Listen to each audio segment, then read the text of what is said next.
আমার জীবনটাই হলো যুদ্ধ। আমি যখন ঘুমাইতে যাই, ওই আমার ঘুমটাও যুদ্ধ করেই ঘুমাইতে হয়। ছোটবেলায় টাইফয়েড কেড়ে নিয়েছে স্বাভাবিক চলাফেরার শক্তি। প্যারালাইসিসে এক হাত ও দুই পা অচল।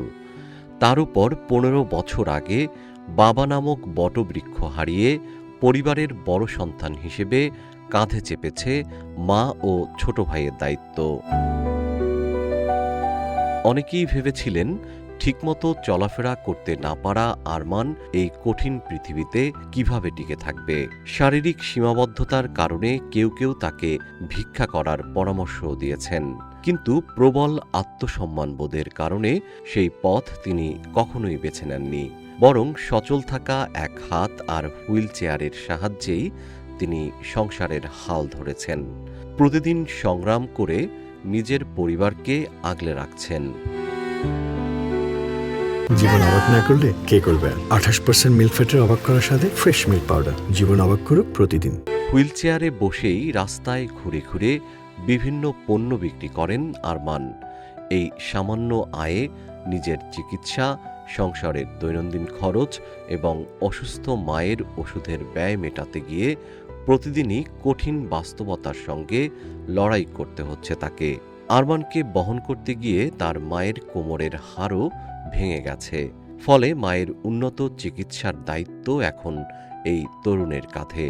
৪ বছর বয়স তখন। তারপর আমি হাঁটতে পারতাম ১৫-১৬ বছর পর্যন্ত মোটামুটি হাঁটতে পারছি, যদিও স্বাভাবিক মানুষের মতো না, তবে হাঁটতে পারতাম। আমার যখন ১৫ বছর বয়স ২০০৫-এর দিকে, তখন আমি একটু উচ্চ জায়গা থেকে পড়ে যাই। পড়ে যাওয়ার পরে আমার মাইনর স্ট্রোক হয়, সাথে আমার প্রচুর ব্লাড ক্ষয় হয়। ওই স্ট্রোকটা হওয়ার পর থেকে ধীরে ধীরে আমার হাঁটাচলা বন্ধ হয়ে যায়। এখন আমার ২ পা নাড়তে পারি না, হাত নাড়তে পারি না, নিজে শোয়া থেকে উঠতে পারি না, জাস্ট ডান হাতের কবজি লড়াইতে পারি। এভাবে চলছে আমার প্রতিদিন আর কি।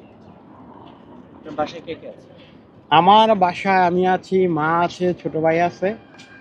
আমার বাবা মারা গেছে ২.৫ বছরের বেশি। তুমি কি ঢাকায়? হ্যাঁ, আমরা সবাই ঢাকা থাকি। বর্তমানে মা ও ছোট ভাইকে নিয়ে রাজধানীর বছিলা এলাকার একটি ভাড়া বাসায় থাকেন তিনি।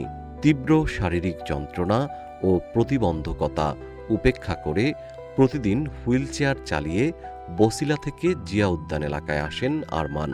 সচল থাকা একটিমাত্র হাত দিয়েই নিজের হুইলচেয়ার চালানো এবং ভাসমান মুদি দোকান সামলানোর কাজ করেন তিনি। সারাদিন হাড়ভাঙা খাটুনির পর যে সামান্য আয় হয় তা দিয়েই কোনো মতে টিকে আছে তাদের ৩ জনের সংসার। থেকেও তিনি এত কষ্ট করেও তিনি মানুষের কাছে চাইলেও সাহায্য করতো বা অন্যান্য মানুষের মতো ভিক্ষা করতে পারতো, কিন্তু নিজের পরিশ্রম করে আয় করছেন, কিন্তু বিষয়টা অনেক ভালো। আরমানের ভাষ্যমতে অন্যের কাছে হাত পাতা তার রুচিতে বাধে।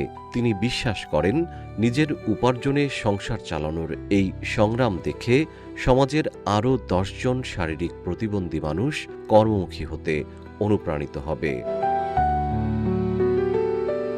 করুণা বা সহানুভূতি নয়, বরং স্বাবলম্বী হওয়ার জন্য একটি সুযোগ চান এই সংগ্রামী তরুণ। তার প্রত্যাশা, সমাজের বিত্তবান ও হৃদয়বান মানুষ যদি সামান্য সহযোগিতা নিয়ে পাশে দাঁড়ান, তবে এই ক্ষুদ্র ব্যবসাকে আরও বড় পরিসরে ছড়িয়ে দিতে পারবেন। জীবনের শত বঞ্চনা ও শারীরিক কষ্টের পরও নিজের পরিবারকে নিয়ে একটি সুন্দর ভবিষ্যতের স্বপ্ন দেখেন হার না মানা আরমান। জিএম শিহাব, রূপালী বাংলাদেশ।